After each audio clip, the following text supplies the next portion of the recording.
¿Cuál es nuestra historia? ¿Cuál es nuestro pasado? ¿Cuál es el derecho que tenemos a ser miembros de esta sociedad? No estamos aquí para amenazar o para implorar. Estamos aquí para participar. No pueden cerrar sus ojos ni sus oídos. No más. Estamos aquí. La mayoría de las personas pensaba que todos los españoles, mexicanos e indígenas no tenían derecho a heredar la libertad como nosotros. Mi padre pensaba que los Estados Unidos eran como un paraíso. Había trabajo para todos. Había miles de personas intentando cruzar. La parte más difícil fue cuando dejé a mi madre. No sabía si la volvería a ver otra vez. Aquí tenemos a un hombre que ha derramado su sangre y aún así no puede conseguir algo de comer. ¿Imprudente? Sí. ¿Peligroso? Extremadamente. ¿Valió la pena? Claro que sí. El primer lenguaje europeo que se habló en los Estados Unidos fue español. La inmigración significa que todo se convierte en parte de tu identidad. ¡Yo no puedo creerlo! Es crucial que sepamos quiénes somos, de dónde venimos y cómo ha sido todo. Estoy muy orgulloso de ser su alcalde. Yo, Sonia Sotomayor. Hay mucho en juego para todos los americanos, según las condiciones en que viven los latinos en Estados Unidos. Latinoamericanos.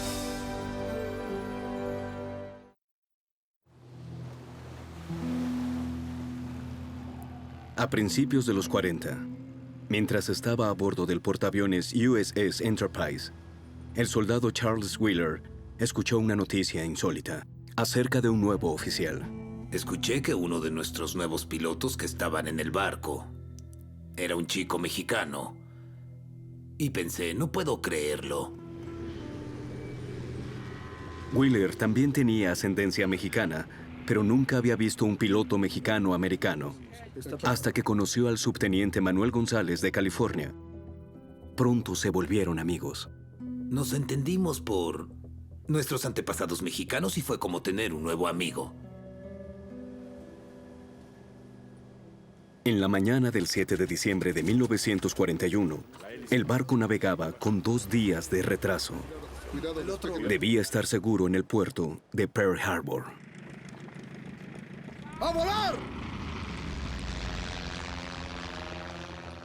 Antes de llegar a cualquier puerto, siempre mandábamos algunos de nuestros aviones para hacer arreglos. Así que muy temprano, mandaron a los bombarderos en mar picado y el subteniente González estaba ahí durante el segundo lanzamiento.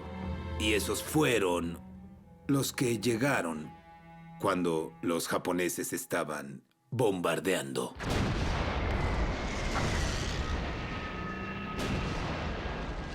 Los aviones del Enterprise se encontraron con el ataque sorpresa y pronto se encontraron bajo fuego por ambos lados. En el Enterprise, una alarmante transmisión del subteniente González rompió el silencio usual del radio. Él suplicaba, no disparen, por favor, no disparen. Avión amigo. Y esas fueron las últimas palabras que dijo ese hombre. Norteamérica perdió un muy buen piloto y yo perdí un buen amigo.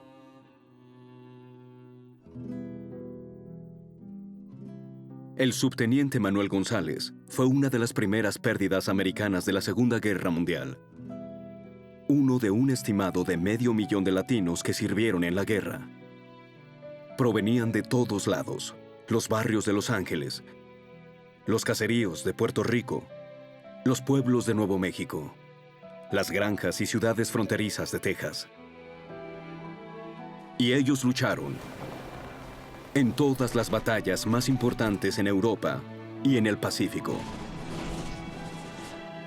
Y al igual que otros americanos, la experiencia los cambió por completo. En unos cuantos años, un doctor mexicoamericano de una ciudad fronteriza de Texas se convirtió en un defensor incansable de los derechos civiles. En América, una chica adolescente vencería los prejuicios para unirse a la causa de la guerra ayudando a la fabricación de municiones. Rosita, la remachadora. Y un soldado del ejército sería el primer mexicano nativo en ganar la medalla de honor del Congreso, solo para que rechazaran atenderlo en una cafetería de su estado. Pelear una guerra en el extranjero transformaría la lucha de los latinos por sus derechos civiles en Estados Unidos. Latinoamericanos. Episodio 3. Guerra y paz.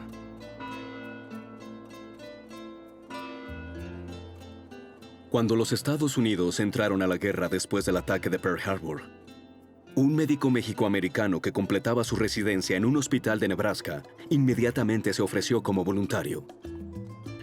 Su nombre era Héctor P. García. Héctor decidió ejercer el llamado de la nación e iba a responder. Fue al centro de reclutamiento y dijo, quiero ir. Les explicó que estudió medicina y que quería ser un oficial médico. Además de tener un grado en medicina, García había estado varios años en las reservas del ejército. En lugar que la milicia en verdad considerara sus credenciales que eran bastante impecables como médico general y graduado de la universidad, se asumió que no era posible que ningún mexicano podía tener ese rango, así que inmediatamente lo pusieron en la infantería. ¡Bien, así! García consideró la decisión como una omisión. Durante el entrenamiento, él siguió solicitando pertenecer al cuerpo médico. Justo antes de mandarlo al norte de África, la milicia reconsideró. Al final fueron con él y le dijeron, ¿estás seguro que eres médico general? ¿Dónde estudiaste? ¿En Guadalajara o en México? No, estudié en la Universidad de Texas, en Galveston. Hice mi residencia en Omaha, Nebraska. Para ellos fue muy difícil creerle, pero terminaron aceptándolo. A finales de 1942, García llegó al norte de África como cirujano del grupo de ingeniería del batallón. Pero esa no era su primera guerra. Nació en Yera, México, en medio de la Revolución Mexicana, un conflicto brutal que acabó con 1 millón de vidas. Huyendo de la violencia, su familia emigró a un pequeño pueblo al sur de Texas, Mercedes, donde familiares eran dueños de una tienda de telas. Aunque legalmente eran considerados blancos, los mexicanos y mexicoamericanos eran segregados de los anglos que tenían el poder. Disparos y linchamientos de mexicanos eran comunes, especialmente en el sur de Texas. Una de las razones por la que esta transición fue tan traumática para la familia García es que, a diferencia de muchas otras familias que vinieron al norte, probablemente fue la preponderancia. La familia García estaba muy bien establecida, tenía educación universitaria y eran profesionales. Ellos llegaron a una situación para la que en verdad no estaban preparados para enfrentar una enorme resistencia basada en su identidad nacional y racial. Aunque eran educadores de profesión, fuera de casa, los padres de Héctor no volverían a enseñar otra vez, pero dentro era una historia diferente. Justo después del trabajo, su padre y su madre los sentaban a la mesa y estudiaban historia, matemáticas y les leían artículos del periódico. Todos sus hijos, los hermanos de Héctor, fueron instruidos. Todos fueron a la universidad. La mayoría de ellos se convirtieron en médicos. Héctor fue uno de los primeros en alcanzar eso. García obtuvo su grado de médico de la Universidad de Texas en Galveston, pero cuando buscó una residencia en Texas, no pudo encontrar un hospital que lo aceptara y terminó en la Universidad de Creighton en Nebraska. A pesar de la evidente discriminación, García no lo percibía de esa manera. En los primeros años, Héctor tenía una tendencia a pensar que si te educabas a ti mismo, si eras asertivo, si eras articulado, las personas no discriminarían en tu contra, que ese trato era para los mexicoamericanos, pobres y morenos. De hecho, García llegaría a pensar que su tiempo en la milicia estuvo libre de perjuicio. Él sirvió con distinción en África del Norte e Italia. Al final de la guerra, fue promovido a capitán, aunque ese era un rango otorgado usualmente a los médicos desde que entraban al ejército.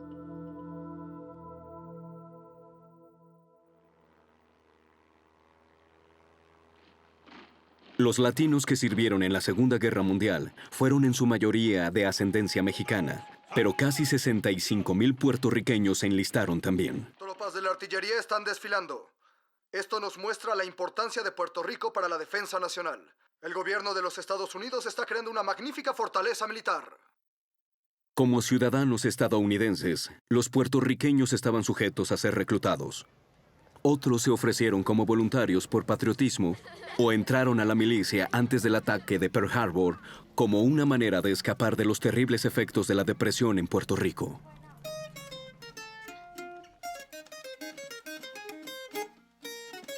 Marcos Meléndez había hecho algo de dinero trabajando como músico. Pero en 1939 su padre lo alentó a unirse al ejército por la paga fija.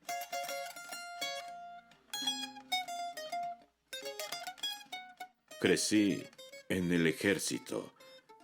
Ahí me hicieron un hombre con la disciplina, mejor comida, buen dinero.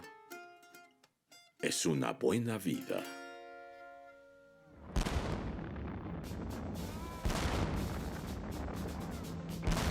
Como muchos isleños de la Segunda Guerra Mundial, Meléndez acabó en el Regimiento de Infantería 65, segregado por el ejército para que todos fueran puertorriqueños. Con el regimiento, eventualmente navegaría a Europa, y su talento musical ayudó a aliviar tensiones durante el viaje. Cuando llegamos al barco y todos nos metimos ahí, había muchas personas. Quería levantar la moral, así que toqué la guitarra y se divirtieron. Vengo a decirle adiós a los muchachos, porque pronto me voy para la guerra. Y aunque vaya a pelear en otras tierras, voy a salvar mi derecho, mi patria y mi honor. El 65 sería enviado a Italia, Europa Central y Alemania.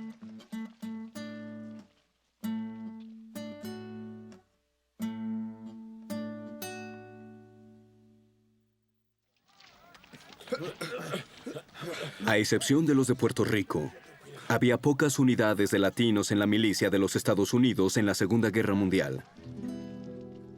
En contraste con la segregación de los afroamericanos, la mayoría de los latinos luchó junto a soldados y marineros angloamericanos, experimentando los mismos terrores, aburrición, hermandad y muerte. Para muchos latinos, esta fue la primera muestra de una ciudadanía, porque eran tratados con igualdad con los anglos. Y algunos retarían a cualquiera a quitarles esa igualdad después de la guerra, como el ganador de la Medalla de Honor, Macario García. García era nativo de México y vivía en Sugar Land, Texas, donde trabajaba como migrante recogiendo algodón y cuidando ganado. Sus padres se mudaron desde México en busca de una mejor vida, pero encontraron una difícil existencia. Fue una vida difícil. Una casa de una habitación como máximo. Hoyos en la pared, hoyos en el techo. Pero eran personas que estaban dispuestas a hacerlo funcionar porque querían una mejor vida para sus hijos.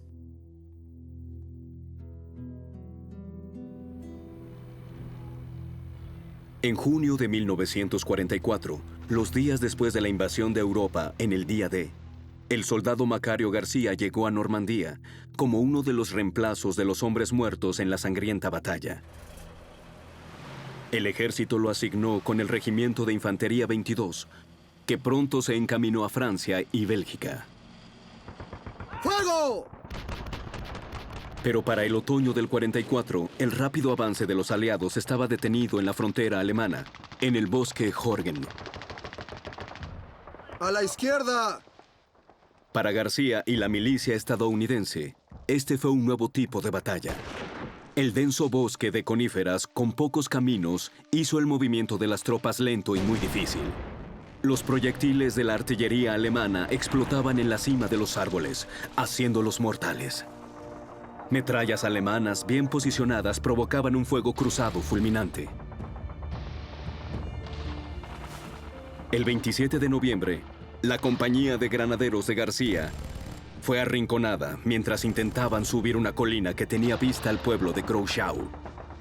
A García le ordenaron avanzar con otro explorador. Cuando Macario y su otro explorador, J.P. Edwards, llegaron a un área abierta, a J.P. le dispararon en medio de los ojos y cayó muerto a los pies de Macario. A él le dispararon en el torso, perdió el equilibrio y cayó al suelo. García se arrastró hacia la maleza. Cuando empezó a flanquear la fuente del fuego, un nido de ametralladoras sorprendió a un soldado alemán. Intercambiaron disparos. García fue lastimado en el pie y el alemán murió. García continuó. Finalmente llegó a donde estaban las ametralladoras y Macario disparó. Un alemán intentó recobrarse, pero cayó al piso. El otro se inclinó y cayó de frente. García lanzó una granada para destruir el arma y luego recordó ver los cuerpos de los alemanes muertos.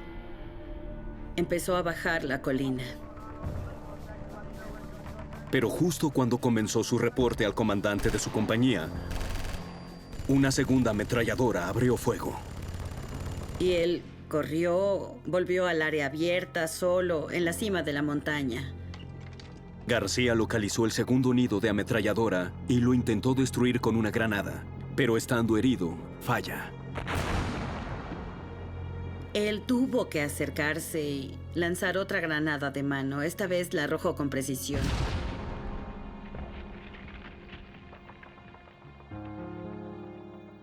Las acciones de Macario, destruir 2 nidos de ametralladoras él solo, permitió que 2 compañías subieran a la montaña y hacer un exitoso asalto.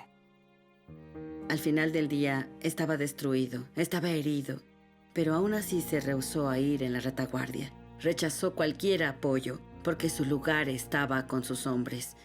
Y ese es el tipo de hombre que era Macario García.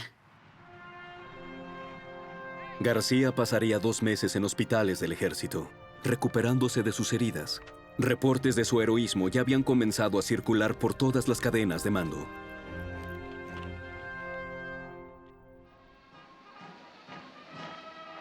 Incluso antes que la mayoría de los hombres hubieran visto una batalla, el esfuerzo de la guerra cambió la vida de los latinos en Estados Unidos. El llamado a millones a servir en la milicia creó una escasez masiva en la fuerza laboral. El gobierno de Estados Unidos llevó a mexicanos rurales al otro lado de la frontera como trabajadores invitados en el programa Bracero.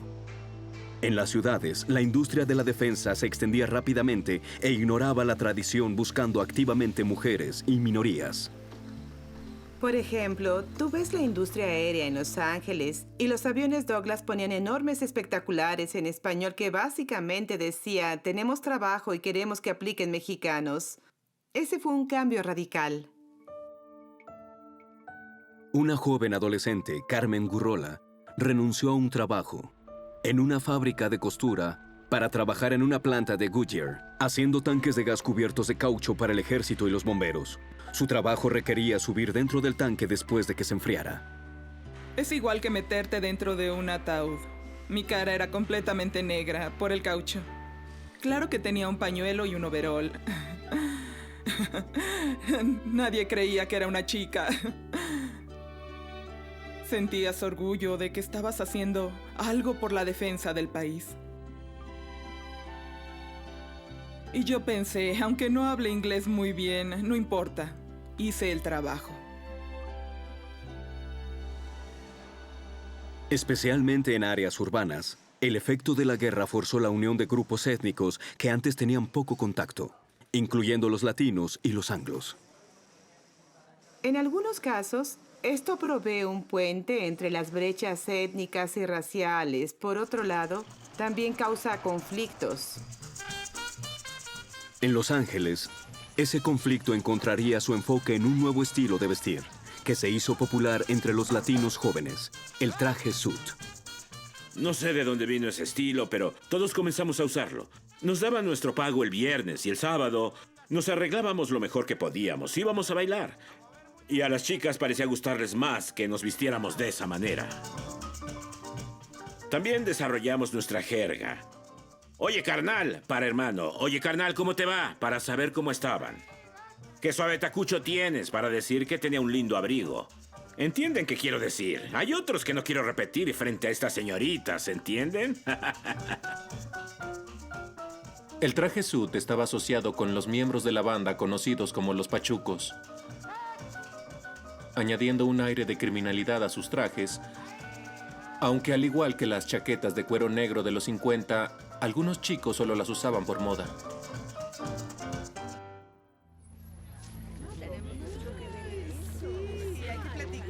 Mientras el traje suit se volvió un símbolo, la causa inmediata de tensiones entre los anglos y latinos de Los Ángeles era un enorme y nuevo depósito de armas de la Marina para la inducción y entrenamiento, construido justo antes de la guerra en una parte de la ciudad que era tradicionalmente mexicana. El viaje del depósito de armas a los bares y a los distritos del centro de la zona roja atravesaba un vecindario mexicano, produciendo cargos de acoso por ambas partes. Soldados blancos se quejaban de abuso verbal y ataques físicos por parte de los latinos sud. Pero la juventud mexicoamericana también se sentía asediada. Los marinos solían llegar en grupos, ebrios. Desde el centro pasaban por nuestro vecindario para llegar a su base.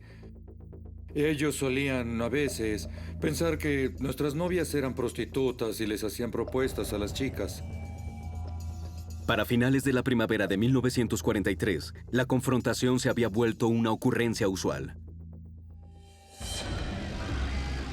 Entonces, en la noche del 4 de julio, los que promovían las tensiones explotaron en lo que acabó siendo conocido como los disturbios de los trajes de sud. Cerca de 200 marineros y de la infantería blancos armados con palos y bates salieron a la calle buscando venganza por las peleas recientes. Cualquiera que usara un traje sud se volvía un blanco, incluso los más jóvenes de 12 años. Los mexicoamericanos fueron golpeados junto a aquellos que intentaban detener a los agresores y les quitaron la ropa. Los soldados detuvieron automóviles y entraron a bares buscando a los del traje sud. Sal Castro, de 7 años, estaba en un cine en el centro. Encendieron las luces y un grupo de marinos entraron al cine buscando a niños mexicanos y los sacaron de la sala y empezaron a quitarle sus pantalones o a cortar su ropa. Y pensé, ¿alguien va a detener esto? ¿Los policías vendrán y van a detener esto? Claro que no, los policías estaban riéndose. Por 3 noches, los soldados recorrieron libremente las calles de los vecindarios anglo-mexicanos y otras partes de Los Ángeles en camiones y taxis contratados. Golpearon a los latinos, algunos afroamericanos y américo-filipinos. Cada vez que salías a algún lado y veías venir un camión con varios marineros, tú solo te escondías. Fue algo horrible, créanme. Antiamericano. Irónicamente, muchas de las víctimas de los disturbios de los trajes sud tenían hermanos o amigos en la milicia, o terminarían por enlistarse. Un blanco de los blancos soldados de los disturbios, Rudy López, se uniría a la Marina Mercante y 2 años después al ejército. Mis amigos solían preguntarme, ¿tú eres un pachuco? Yo les decía que solía usar los trajes, pero les aclaraba que no era un pachuco.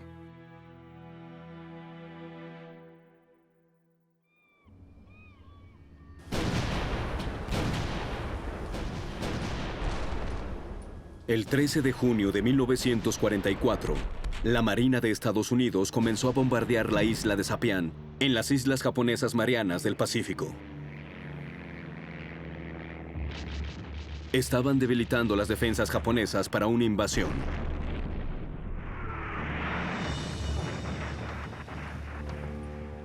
Después de 2 días de bombardeos, 8,000 marinos llegaron a las playas del oeste. Entre ellos estaba el soldado de primera clase Guy Gabaldón, un méxico-americano de California, a punto de entrar a su primera batalla en la guerra. Eran las 8:45 de la mañana cuando llegamos a la playa. Hacía mucho calor, muy sofocante. Había balas impactando la arena alrededor nuestro.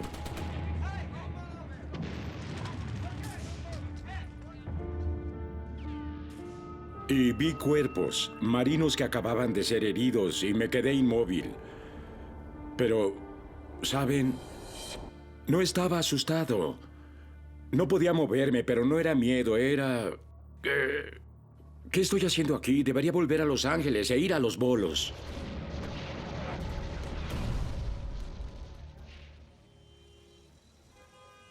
Nacido en 1926, Guy Gabaldón creció en el este de Los Ángeles. Era un vecindario diverso de familias mexicanas, japonesas, judías y armenias. Él era un chico astuto que solía meterse en problemas. Eras peleonero, beligerante y antes de tu adolescencia, cuando tus amigos se metían en problemas, tú siempre escogías enfrentarte al más grande. Una vez que te rompieron la nariz en una pelea, tuviste que ir al hospital para que te atendieran. ¿Y qué pasó la noche que regresaste del hospital? Estaba rota otra vez. Te metiste en otra pelea y te rompieron otra vez la nariz. La falsa valentía de Gabaldón enmascaraba una profunda curiosidad sobre el mundo. En la escuela se hizo cercano a algunos de sus compañeros japoneses y a sus familias. Pero eso se terminó después de Pearl Harbor, cuando el gobierno de Estados Unidos confinó a más de 100,000 japoneses, más de la mitad de ellos ciudadanos americanos. Con sus amigos confinados, Guy celebró su cumpleaños 17 uniéndose a los marines. Aunque era muy bajo de estatura y con una ruptura de tímpano, él logró entrar asegurando que hablaba japonés, aunque en realidad solo sabía algunas palabras. Pero eso lo llevó a un trabajo como explorador para una unidad de inteligencia durante el ataque a Saipan. El día después de la invasión, mientras otros hacían un puesto de observación, él salió de las líneas del frente hacia el norte. Me fui por mi cuenta, entré a territorio japonés y regresé con un par de prisioneros. Y mi comandante en jefe, el capitán John Showbem, que es un hombre genial, me dijo: nunca vuelvas a hacer eso, ya que no eres un protagonista, no vas a trabajar por tu cuenta. Y yo le dije: sí, señor, muy bien, señor. Y esa noche llené mis bolsillos con municiones y me adentré en territorio japonés. Por su cuenta, Gabaldón capturó una docena de soldados japoneses. Así que regresé al frente americano con todos esos prisioneros japoneses. Y él dice: oh, ¿qué diablos? Dejen ir al pequeño niño, que vaya el pequeño patán, está obteniendo resultados. Así que fui por mi cuenta. Yo escogía dónde, cuándo y cómo yo iba a enfrentar a los japoneses.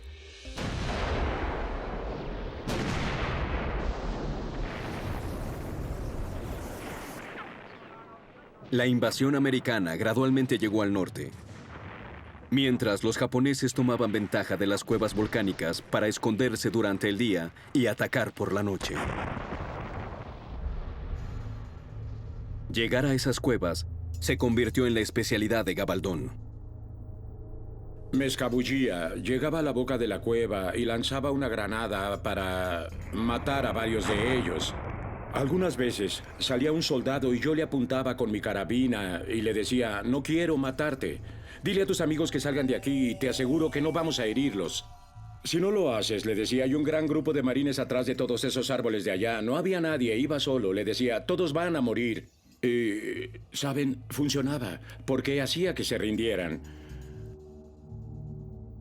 Gabaldón acumulaba más y más prisioneros de guerra. Los japoneses que quedaban comenzaron a desesperarse, porque ya no tenían ningún apoyo militar. A principios de julio, intentaron un ataque final, el más grande de la guerra, y fallaron. Los japoneses sobrevivientes se fueron a los límites del norte y ocuparon las cuevas de los acantilados en la costa. Justo ahí, en los acantilados, donde tomé algunos prisioneros, mandé uno por otros más. Empezaron a llegar varios, 10, 15, 20, y yo pensaba: por Dios, ¿cuándo va a acabar esto? Y cuando vi En 4 horas tenía 800 prisioneros. 2 marinos me vieron y no podían creer lo que estaban viendo porque estaba un marino solo caminando rodeado por todos lados de japoneses. Y me dijeron que no tenían idea de lo que estaba pasando, así que cuando se acercaron les dije, lleven su trasero de vuelta y traigan algo de ayuda. Pensé, hagan eso antes de que intenten atacarme. A Guy Gabaldón se le dio el crédito de llevar 800 prisioneros ese día. Un número no alcanzado por ningún otro soldado en la historia de la milicia de Estados Unidos. Tengo 77 años, lo recuerdo y pienso, ¿sucedió esto en verdad? El servicio en la guerra de Gabaldón se terminó unas semanas después, cuando una ametralladora impactó su brazo y su mano. Pero en Saipan, mató a 33 soldados enemigos y capturó a más de 1,500. Así es como sucedió. 16 años después, sus extraordinarias hazañas fueron hechas película. Un infierno para la eternidad. La asombrosa historia real de Guy Gabaldón. Un marino que capturó a más de 1,000 soldados sin la ayuda de nadie. Gabaldón medía 5 pies y 8 pulgadas y fue interpretado por el angloamericano Jeffrey Hunter de 6 pies y 1 pulgada. En la película nunca dijo que era latino. Desgraciadamente, sería una metáfora de la manera en que muchos americanos olvidarían rápidamente el rol de los latinos en la Segunda Guerra Mundial. Estuvo el marino Héctor Acedo, que sobrevivió al ataque de un torpedo a su barco en la costa de Sudáfrica. También José Zaragoza, de la Guardia Costera. Él pasó 15 meses en un solitario atolón en el Pacífico, enviando señales de navegación a los barcos.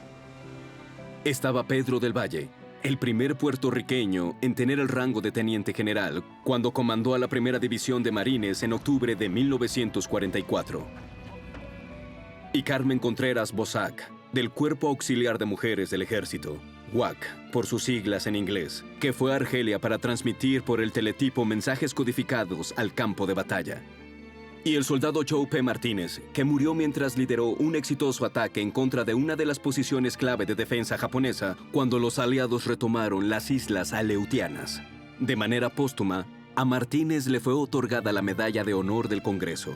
Al final de la guerra, otros 10 latinos la ganarían también. En proporción, ganaron más que cualquier otro grupo étnico. Su servicio ejemplar hizo que muchos esperaran que la discriminación contra los latinos en Estados Unidos terminara.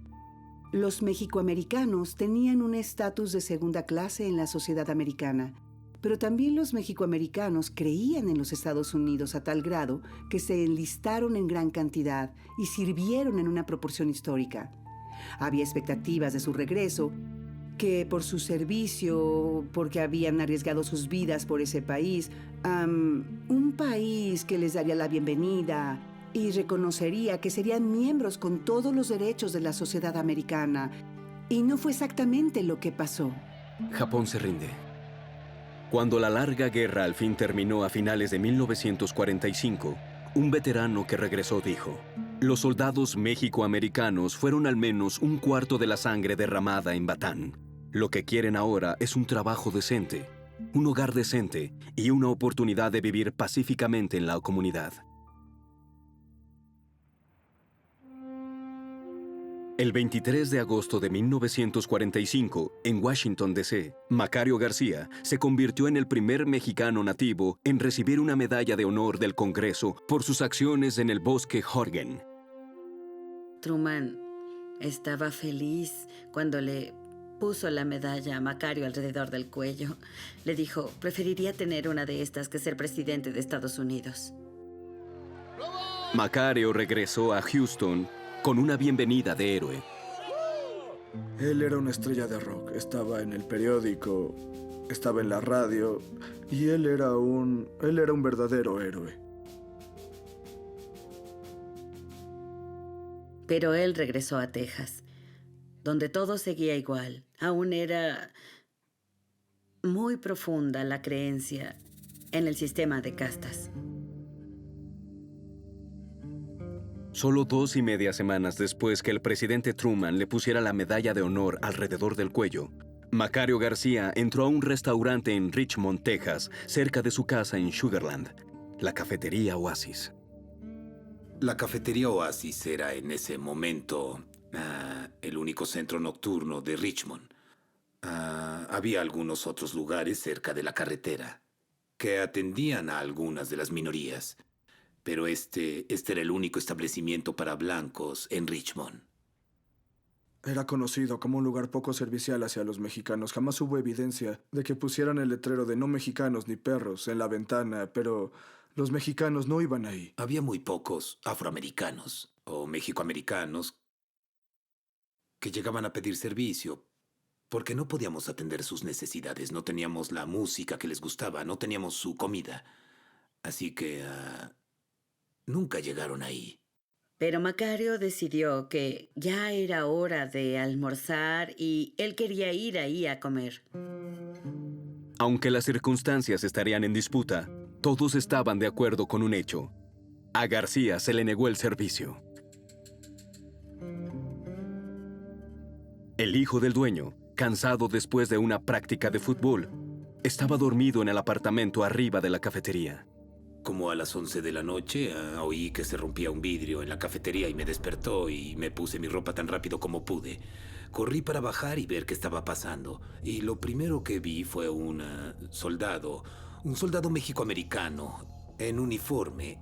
Y él estaba lanzando cosas al espejo que cubría la pared. Macario lanzó saleros. Una azucarera. La salsa de tomate. Cualquier cosa que encontró. Se rompieron las ventanas y todo tipo de cristal. Una pelea comenzó y García fue arrestado y eventualmente acusado. En su defensa, él acusó a los propietarios de Oasis de no atenderlo por su raza. Aquí teníamos a un hombre que había luchado y derramado su sangre. Un hombre que había recibido la medalla de honor del Congreso y aún así no podía conseguir algo de comer. La madre de Louise Peyton tenía otra historia. Ella me dijo después que él había llegado y obviamente estaba ebrio y violento y no lo atendió. El incidente fue reportado por las noticias nacionales y muchos creyeron la historia de Macario. Y surgieron otras confrontaciones similares. Aún así, el hecho era que negarle el servicio a los mexicoamericanos en un restaurante no era ilegal. Y aunque sucedía constantemente, no era algo digno de prensa. Pero después de la Segunda Guerra Mundial, su estatus de veteranos comenzó a cambiar esa percepción. Al final, lo que importaba más era la pregunta que ocasionó el incidente. ¿Cómo un país que sentía una enorme deuda con sus veteranos podía tratar a algunos de ellos como ciudadanos de segunda clase?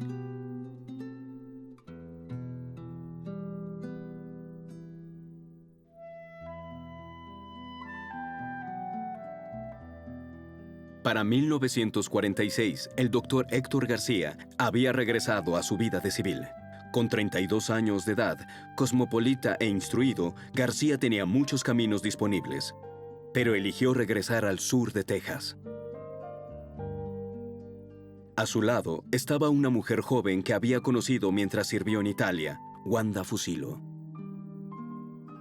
Ella venía de una familia aristócrata. Ella era hermosa, era articulada, estaba bien instruida. Y Héctor la conoció y en una acción muy típica en él, decidió que ella era la mujer con la que quería casarse. Ella en realidad pensó que él era español y no supo que él era mexicoamericano, hasta que volvió con él a Corpus. Héctor y Wanda se establecieron en Corpus Christi, una ciudad costera en el sur de Texas. García empezó su consultorio y pronto tuvo un gran y constante flujo de pacientes, incluyendo a muchos veteranos mexicoamericanos y sus familias. Muchos vivían en el barrio, uno de los más pobres en el estado. Una vez que mi papá se estableció y empezó a tratar a esos pacientes en el barrio, él pudo ver toda la pobreza de primera mano.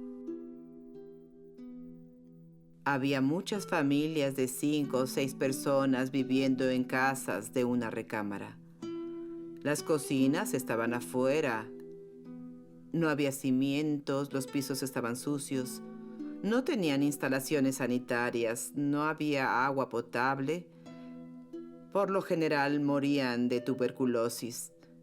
Los niños morían de disentería. Era una forma de vida deprimente. Héctor García, médico cirujano. En su infancia, mientras crecía en Mercedes, García había conocido la pobreza rural y la había visto así como las enfermedades en África y Europa. Pero la pobreza urbana de Corpus Christi lo perturbó aún más. Un niño pequeño le rogó a mi padre que fuera con él a su casa. Y cuando mi padre llegó ahí, a su madre se le había reventado un pulmón por la tuberculosis y había sangre en los 4 o 5 niños que estaban con ella. Así que habían contraído tuberculosis. Y mi padre le preguntó al esposo, ¿por qué no fue a buscarme? Y él dijo, porque no tenemos para pagarle.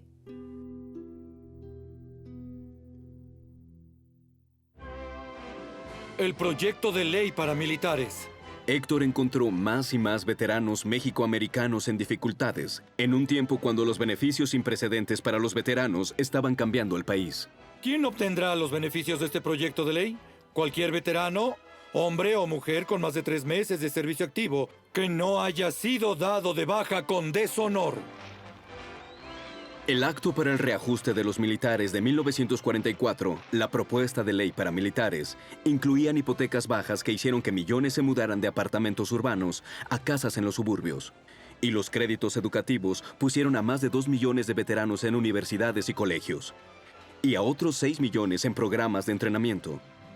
Pero los veteranos mexicoamericanos que García estaba viendo en su consultorio tenían problemas para conseguir esos y otros beneficios que se habían ganado con su servicio. Después de cierta cantidad de estas historias, él comenzó a encontrar un patrón y se dio cuenta de que esto no era incidental en el caso de cada uno de estos individuos. Esto era sistemático. Este es un problema que está en gran parte institucionalizado que parece dirigirse a los veteranos mexicoamericanos y eso lo enfureció en demasía.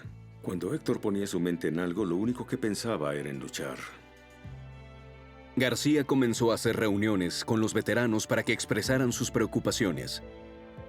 Para marzo de 1948, se habían convertido en la base de una nueva organización mexicoamericana, el Foro Americano de Militares. La idea era que esta fuera una organización veterana, pero no en la mente de Héctor. Él veía a los mexicoamericanos como veteranos, o veteranos por representación, porque la mujer que apoyaba a su esposo, los padres que habían criado a un hombre joven dispuesto a morir por su país, eran una parte importante de los veteranos y la cultura militar. Así que todos en la comunidad mexicoamericana se convertían en veteranos.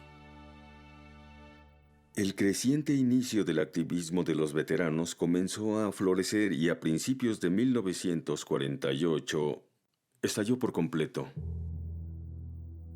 El catalizador fue una controversia alrededor del entierro del soldado Félix Longoria Jr., caído en acción en las Filipinas. En 1948, después de que sus restos regresaran a Estados Unidos, su viuda Beatriz intentó hacer arreglos para el funeral en su ciudad natal, Three Rivers, Texas. El director de la funeraria se negó porque Longoria era mexicano, y después le dijo al reportero que a los blancos no les agradaría. Cuando Héctor García escuchó esta historia, comenzó a actuar llamando a los periódicos y mandando telegramas a funcionarios electos del gobierno estatal y federal, incluso al presidente Truman. La historia se publicó. Se convirtió en una enorme controversia. García juntó a los miembros del Foro de Militares para planear una protesta. Más de 1,000 personas llenaron el auditorio de una primaria en Corpus Christi. Durante esta reunión, Héctor recibió un telegrama de Lyndon Johnson, que era el nuevo senador electo de Texas. Y Johnson, que era un veterano, él mismo estaba indignado con la circunstancia y él fue muy empático con las preocupaciones de Héctor.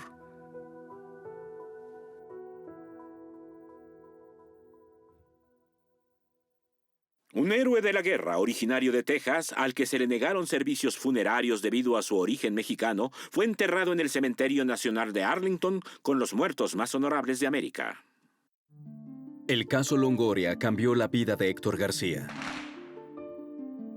lo llevó a una cercana pero a veces polémica amistad con Lyndon Johnson, dándole al doctor acceso inusual a alguien poderoso en Washington, D.C., y que sería el futuro presidente. También cambió permanentemente el enfoque del Foro Americano de Militares de los derechos de los veteranos a los derechos civiles, con Héctor García como su líder.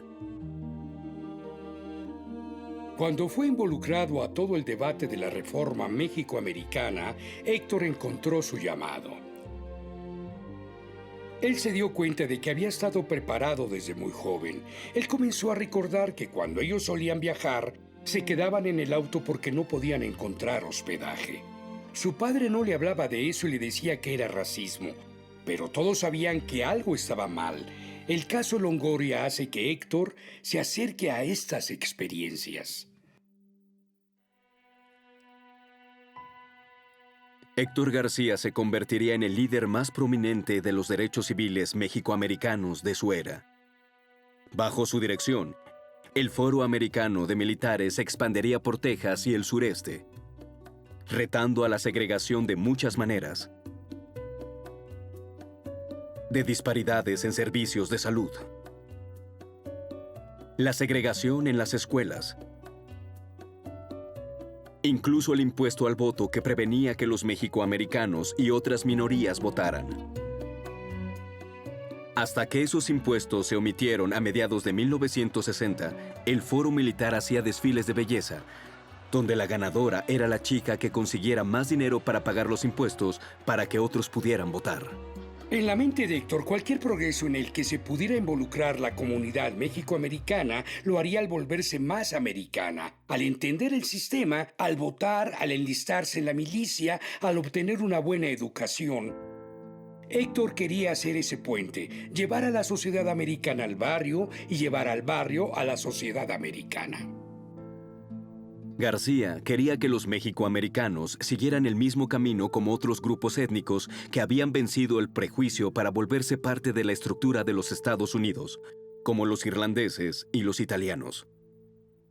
Pero él también percibía una amenaza directa para sus planes: el creciente número de mexicanos que cruzaban ilegalmente la frontera en búsqueda de trabajo. Con el riesgo constante de deportación, trabajadores indocumentados eran fácilmente explotados, forzados a trabajar largas horas y vivir en condiciones deplorables. Como doctor, Héctor García había visto esas condiciones de cerca en el sur de Texas y creía que eran inhumanas y antiamericanas. Él también creía que la gran oferta de labor barata dañaba a los mexicoamericanos al hacer que los salarios bajaran, forzando a familias enteras a migrar por temporadas al norte en búsqueda de una mejor paga. Su solución era tener una postura fuerte contra el empleo de los trabajadores indocumentados, haciendo una clara distinción entre el trabajo de los mexicanos y los mexicoamericanos. Él veía la inmigración ilegal como una amenaza real para la habilidad de la comunidad mexicoamericana de quedarse en casa, educarse y tener trabajos estables, participar en el proceso electoral y convertirse en americanos. Pero al presionar por la restricción en la frontera, Héctor y el Foro Americano de Militares algunas veces estaban repitiendo los estereotipos que los americanos tenían de los mexicanos y, de hecho, en uno de sus panfletos oficiales, ¿Qué precio espaldas mojadas?, que fue escrito por uno de sus amigos, está lleno de estereotipos y comentarios que harían a cualquier persona horrorizarse. En 1954, el Foro hizo público su apoyo a una búsqueda y captura cuasi militar de trabajadores ilegales realizada por la Patrulla Fronteriza de Estados Unidos. La Operación Espalda Mojada, con sus redadas nocturnas y el rompimiento de familias basado en la ciudadanía, la Operación Espalda Mojada trajo protestas inmediatas de la comunidad mexicoamericana, las suficientes para cambiar la mente del señor Héctor García. Y es en ese momento cuando se ve que Héctor cambia de parecer. Esa era una experiencia dolorosa para la comunidad mexicana y mexicoamericana. Ahora no vemos a los líderes mexicoamericanos o latinos promoviendo cualquier tipo de campaña de deportación. Al final, la Operación Espalda Mojada tuvo un efecto poco duradero. Los salarios bajos en el trabajo agrícola en Texas y California y una creciente economía estadounidense llevó a muchos mexicoamericanos a mudarse del suroeste. Y a donde iban los mexicoamericanos, el Foro Americano de Militares los seguía. Con los veteranos puertorriqueños del noroeste afiliándose también, para finales de los 50, había más de 30 foros por todo el país. Para Héctor García, esta red proveía la influencia que necesitaba para cambiar las vidas de los latinos en todos lados, a través del poder de las urnas electorales. Ese era el juego que Héctor García en verdad perseguía. Hasta que los latinos y particularmente los mexicoamericanos se convirtieran en una fuerza política nacional que pudiera llevar al éxito o fracaso una elección presidencial, siempre seríamos una comunidad marginada. Para García fue el momento oportuno. La elección presidencial de 1960 iba a ser reñida. Y el candidato John Kennedy había escogido a un viejo amigo de Héctor para ser su compañero en la elección, Lyndon Johnson. Lyndon Johnson iba a brindar el estado de Texas y otros estados alrededor del suroeste por su conciencia e inteligencia de liderazgo mexicoamericano en las comunidades. Y Héctor García era su hombre para llevar a cabo el trabajo. En lugar de politizar el foro, García creó una nueva asociación, el Club Viva Kennedy. Ellos hicieron mítines, recaudaciones de fondos, registro de votantes y todo para llevar el voto mexicoamericano al día de la elección. Voten ustedes por el Partido Demócrata el día 8 de noviembre. ¡Que viva Kennedy! Y al final, cada voto contó. Kennedy ganó por menos del 1% del voto popular, con muchos estados ganados por un margen muy pequeño. Héctor no podía olvidar que la administración Kennedy le debía algo directamente a la gente mexicoamericana por esa victoria.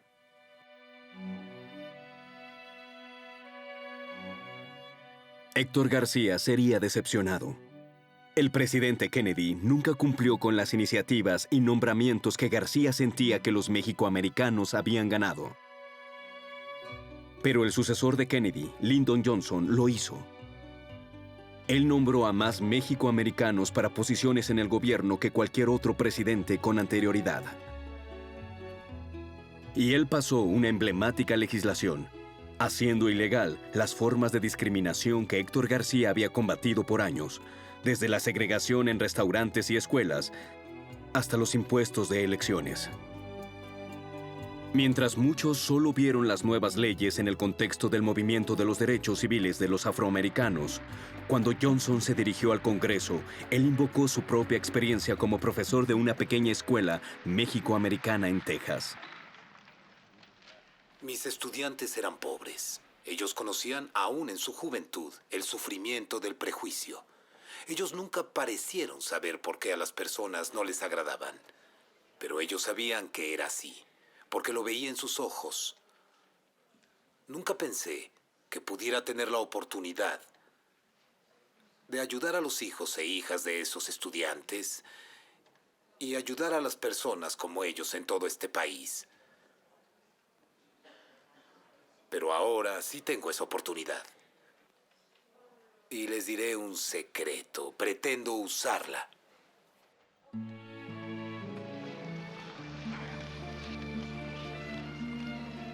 «20 años después del final de la Segunda Guerra Mundial, la ciudadanía por la que habían luchado y muerto al fin había llegado. Pero la lucha por la verdadera igualdad apenas comenzaba».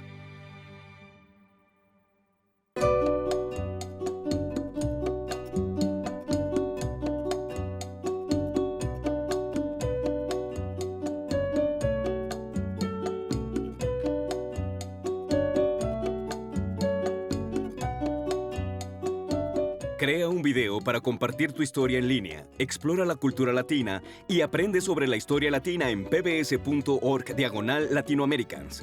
Y únete a la conversación en Twitter usando #LatinosPBS. Latinoamericanos está disponible en DVD y el libro de acompañamiento también está a la venta.